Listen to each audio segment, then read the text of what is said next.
called the right name. But thank you so much for having me here today. How many of you in the room have heard of NICHES Land Trust before?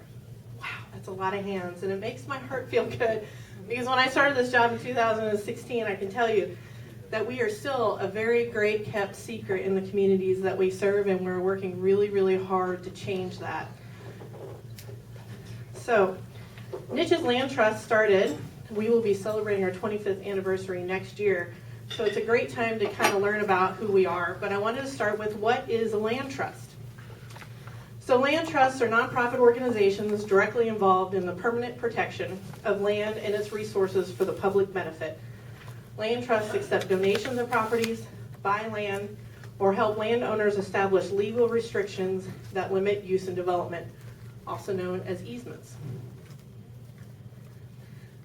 I know you can't read this slide, but I just wanted to put this up to show you how many land trusts there are in the state that have actual staff. There are actually a lot more land trusts in the state of Indiana, but a lot of them are just volunteer-based, or they work in a very small area, like one lake or one wetland or something like that. And you'll notice the green section around Tippecanoe County. The slide is a little old. We actually serve 13 counties in total now, including Howard County, which is still shown on white there. But many years ago, the land trusts that are shown on this list came together and made sure that every county in the state of Indiana had a land trust dedicated to serving it. So all the ones that you see in white are now served by one of the land trusts on this slide. How did we begin as an organization? So some of you may recognize some faces up there, but we are in existence because of the West Lafayette Walmart. So when that development was proposed, there was a group of citizens that were worried and concerned about the impact that that Walmart would have on celery bog, which is a very unique ecosystem. There's a lot of area in Indiana that used to be bogs that were of course drained and turned into some really great farmland, as you know, Indiana's main use of land here in the state. But because that development moved forward, several of those individuals came together and talked about how they could protect unique ecosystems and natural areas in the state from development in the future. So those three individuals who really started the organization, Susan Ulrich, Persis Newman, and Harry Potter, met with these four individuals: George Parker, Mike Dana, Rod Evans, and Susan Horn, and those individuals formed the first board of NICHES Land Trust. And we officially became a land trust in 1995. So like I said, next year is our 25th anniversary. Just wanted to throw this slide up there. It's always great to have visuals of some of our properties. Crows Grove is my favorite property that we manage in Warren County. It's just a really spectacular place to go. But a little bit about our organization. So we announced to the public on Earth Day in 1996 that we existed. We serve 13 counties, as I mentioned before. We currently protect a little over 3,700 acres at 43 different locations across those 13 counties. And I'm excited. There's going to be some really big news coming out too about a few other properties that we'll be acquiring in the near future, hopefully before the end of the year. So keep your ear to the ground for that. We are managed by a 14-member board, and we currently have 6 full-time staff that manage those 3,700 acres. Our executive director, Gus Nyberg, myself as deputy director, Bob Easter is our stewardship manager, our administrative manager is Brett Swan, our land steward, Justin Harbison, and Sam Cody is our volunteer and outreach coordinator. So the mission of our organization is to protect, restore, and sustain northern Indiana's ecosystems by providing habitat for native species and offering natural places for the education, appreciation, and enjoyment of current and future generations. And before I move on, I just want to say, if you have a question, raise a hand. We don't have to wait to the end. Just let me know. I'm happy to answer what questions I can, and if I don't know the answer to something, I'm pretty good about finding that out and making sure that that information gets into your hands. So currently, in the state of Indiana, and I know that you can't read this, but the top left-hand image shows the decrease of habitat. The image to the right of that shows that because of fire suppression, our canopy has changed. So here in the state of Indiana, most forested areas should have a canopy that is made of oak hickory. Does anybody know what they are now? I guess? Sugar maples. So when you go out into forested areas now, you're going to see that the main canopy structure is made up of sugar maples. And that's a problem when you think about food sources for wildlife. So think about a seed that comes from a maple versus an oak or a hickory nut and how that impacts the wildlife makeup and what populations will exist in that forest because of that. We also have a lot of invasive species that we have that we're dealing with. One of the interesting things that I will add here, having studied in both the horticulture and the forestry department, is, you don't have to tell me, but some of you probably have Bradford pears in either your yard or your neighborhood. And I was a student at Purdue during the era of the Bradford pear. It's actually an invasive species, okay? So there are a lot of landscaping plants that actually have a negative impact on our natural ecosystems. And unfortunately, that is not something they teach you when you take those classes, which I think is a huge oversight in the education of the hort students. But anybody have euonymus, the burning bush that's so beautiful in their yard? That's also an invasive species that everybody loves to plant. But those two are, I would say, the biggest invasive species that we're dealing with as an organization. Honeysuckle and garlic mustard are the two big ones that we're working on right now, and we have quite a few others that are moving into our area that are causing us concern right now as well. And then the lower right hand is the loss of habitat due to predators of the plant life. So when you think about our deer populations here in Indiana, anyone travel to areas where deer populations aren't managed? Have you seen what the East Coast, they don't have quite as many programs to manage deer populations. So when I visit my brother out east, I'm always amazed at the impact that the deer populations out there have on their ecosystems. So what are we as an organization trying to do about this? So this is a map of the Wabash River corridor southwest of town, which is one of our main core areas that we're working in. So along that area, we're really working on acquisition. And you'll see all those different colors. All the red ones are NICHES properties. The other colors represent other organizations that are also conserving land along that corridor. So when you think about Purdue University, we have the Tippecanoe County Parks Department, we have the Historical Association, Fort Wyattnam's on that list.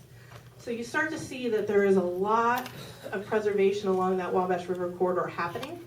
And we're pretty excited about that because one of our dreams as an organization is to see those all connected into one long corridor, creating not only thousands of acres of habitat, but also a trail system for everyone to enjoy that. So we really focus on expanding our current properties along that corridor. We, of course, will focus on expanding any of our properties located in any of our service area. But that's one of the main ways that we expand. So we make nice with all of our neighbors and just let them know that there will always an opportunity in the future should they ever choose to sell their property. So one of the other things that we do when we acquire a piece of land is we reintroduce the fire system. I mentioned before that our canopies are changing to sugar maples. And the reason for that is sugar maples leaf out earlier in the year than oak and hickory. So they shade those nuts and have a greater chance of growth. So we put fire on the ground after the sugar maples leaf out and before the oaks and hickories leaf out. And that helps with a lot of invasive species. It is also helping us return those canopies to the oak and hickory that we like to see. And we're starting to see a lot of the wildlife return because of that, which is pretty exciting.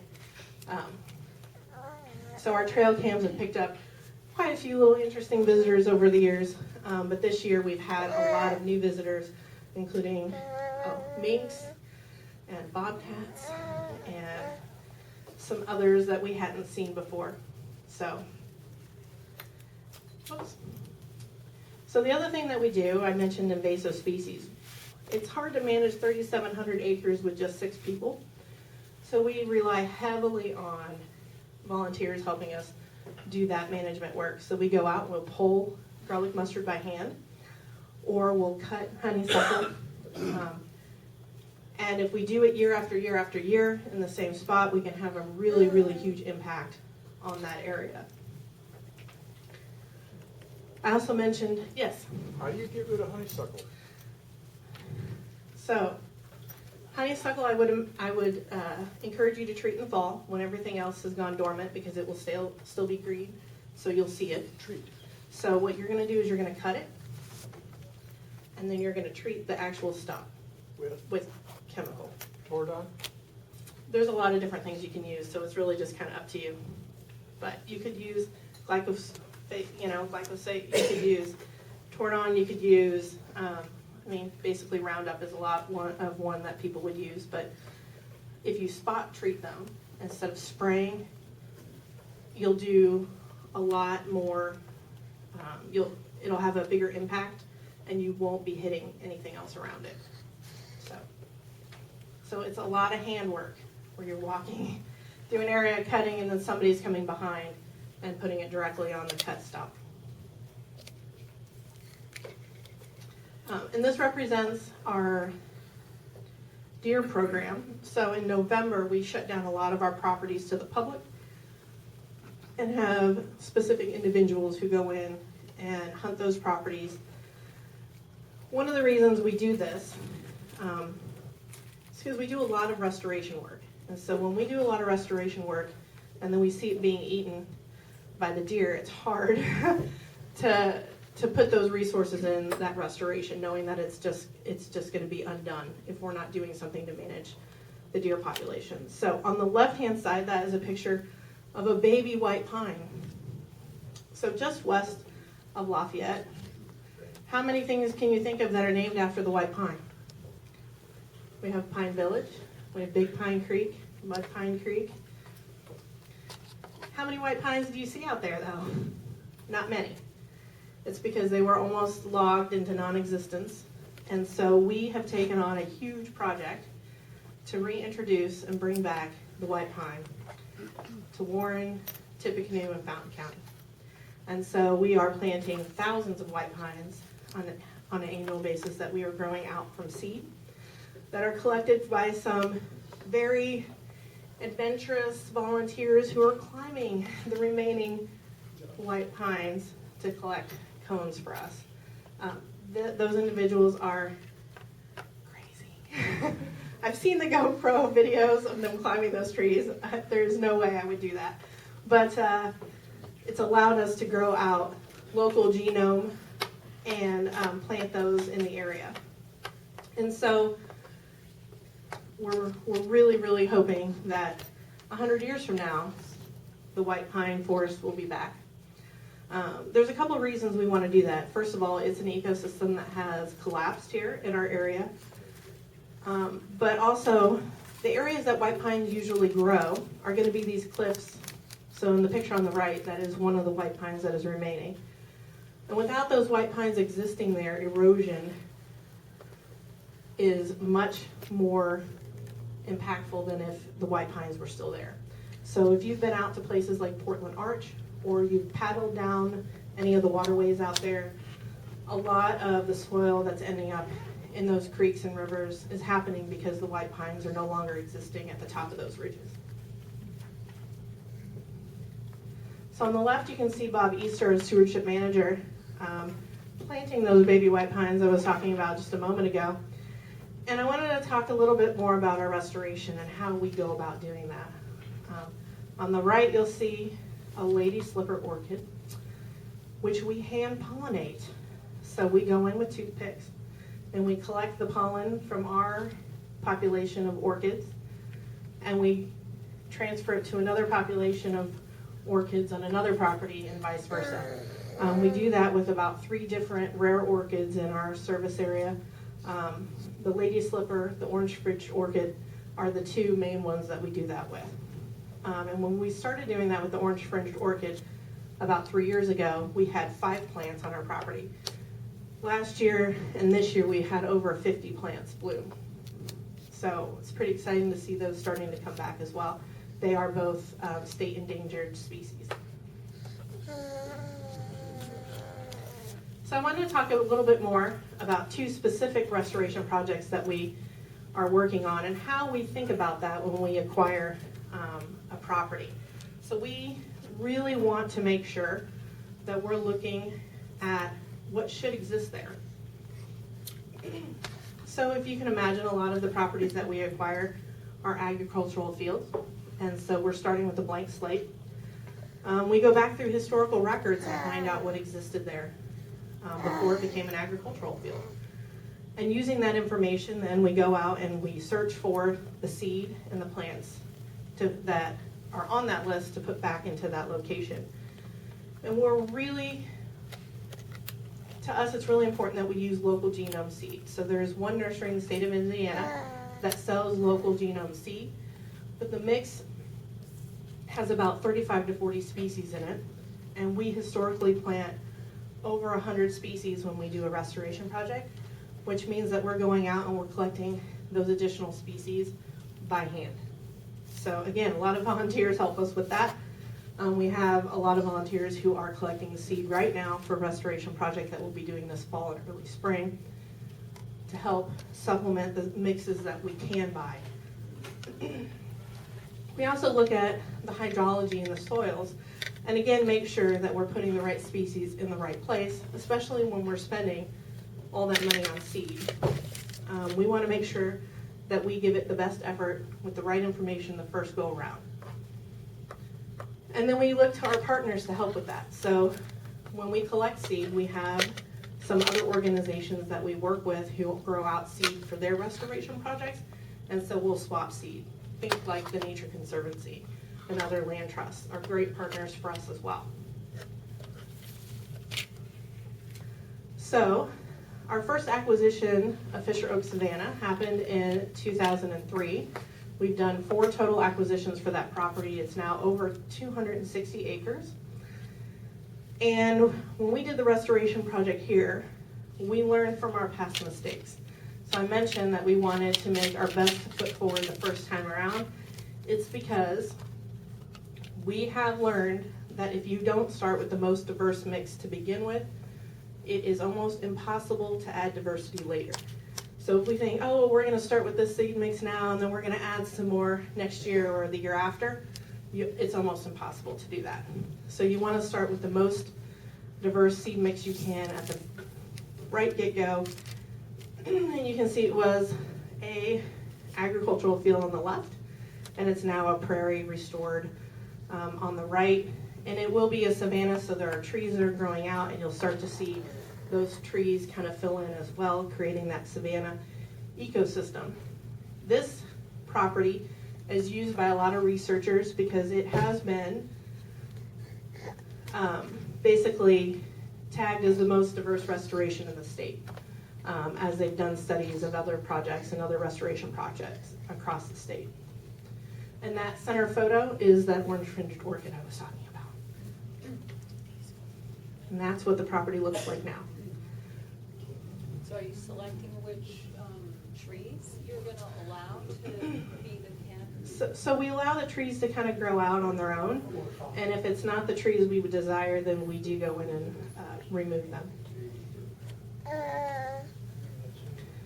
So when you visit our properties, you might see trees that are girdled. So when we remove trees, we don't usually log them. It depends on the impact that would have on the rest of the property.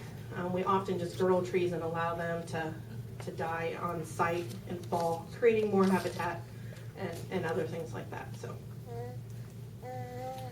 Shawnee Bottoms is located in Fountain County. Have any of you been to Portland Arch down in Williamsport? A few people.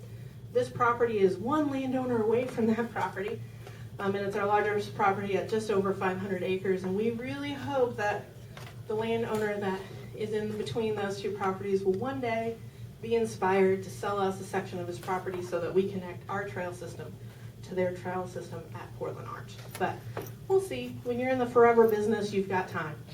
So,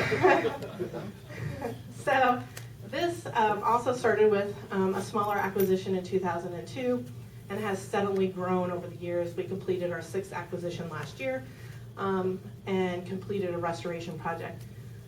So in the lower left-hand picture, I know you can't really see it, but the placement of the trail here at Shawnee Bottoms is where the Wabash and Erie, it's the old towpath for the Wabash and Erie Canal. And after they retired that, they ran a small gauge rail line from Attica to Williamsport across that section too. So it's a really great property in that most of the trail, which is about 3.5 to 4 miles, is flat. We've got a couple of ravines that we're working on trying to get some bridges on. But other than that, it is pretty flat. It runs along the Wabash River, and it has a pond there that when that small gauge rail line ran there, people would get off and they'd spend the day boating and picnicking and fishing with their families. And they get back on the train at the end of the evening and go home. So our properties, the history of the properties is probably my favorite part. And you learn about the people who live there or what the property was used for in the past. It's always exciting to glean new information from historical records.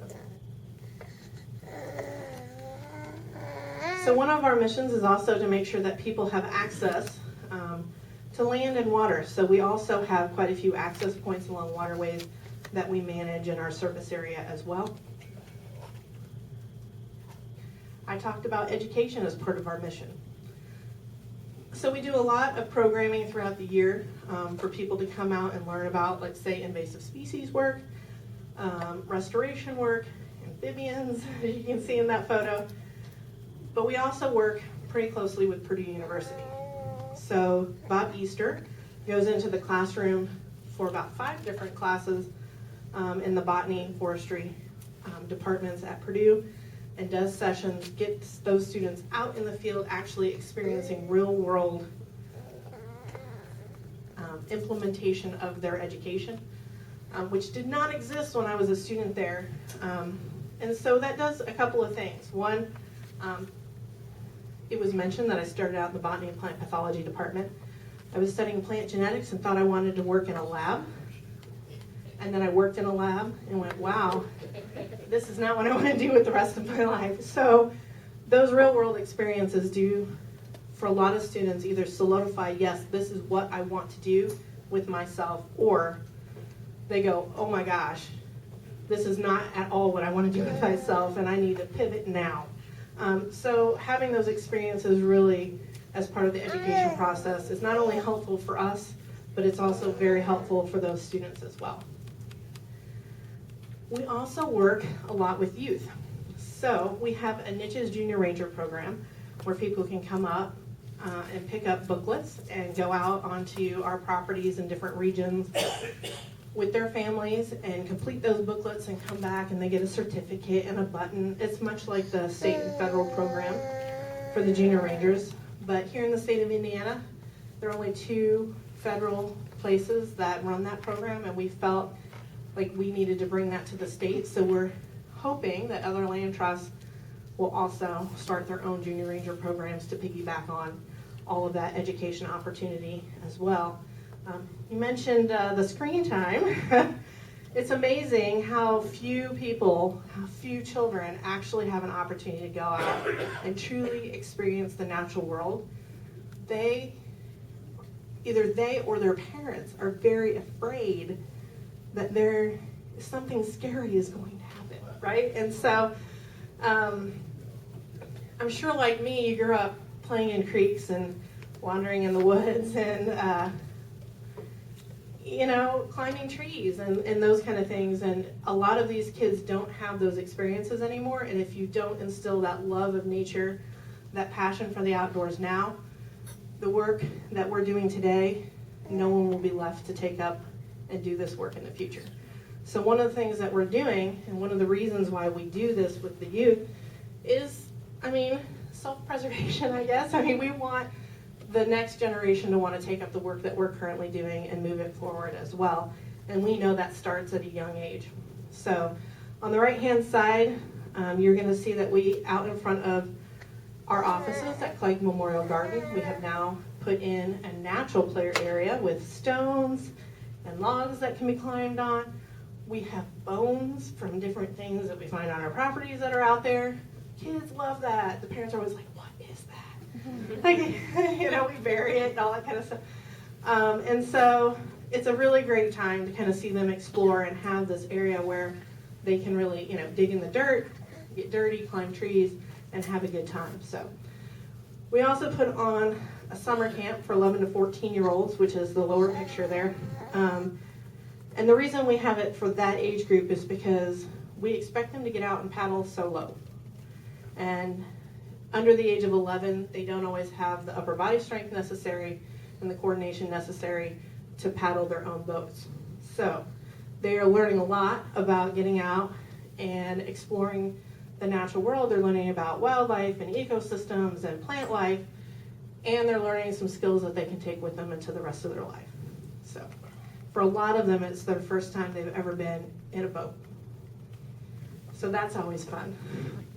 And we do have a lot of adults that go with them, obviously. But if you like to hike, any hikers here? These are the properties that we have that have the best trail systems. I mentioned that we have 43 properties.